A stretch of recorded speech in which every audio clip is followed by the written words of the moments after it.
పాపం నేను కూడా మోసపోయాను. నేను చాలా జాగ్రత్తగా ఉంటాను. పక్కన ఎవరు కూర్చుంటారో కూడా చూస్తూ ఉంటాను. అలాంటి నన్నే మోసం చేయగలిగాడంటే ఎంత గరానా మోసగాడో మీరు ఒక్కసారి గుర్తుపెట్టుకోవాలి. మధ్యాహ్నాలు ఒక మాట మార్చారు. తెల్లవారే కొందికి పేపర్లో నారాసుర రక్త చరిత్ర, నా చేతిలో కత్తి.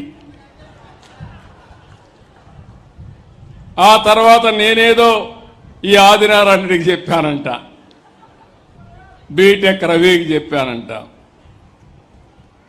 రోజు రోజుకు ఏ విధంగా మాట మార్చేస్తా నిన్న నేను చూశాను. నెల్లూరుకి వెళ్ళారు, వెళితే తప్పులేదు.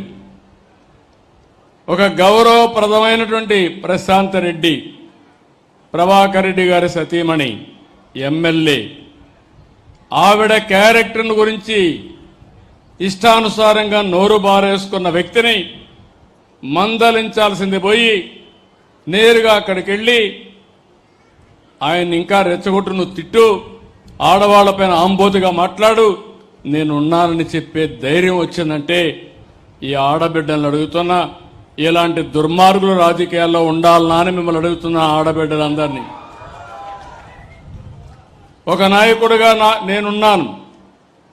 మా పార్టీలో ఎవరైనా తప్పు చేస్తే ఖండించాలి, కట్టడి చేయాలి, అవసరమైతే వాళ్ళ మీద కఠిన చర్య తీసుకోవాలి.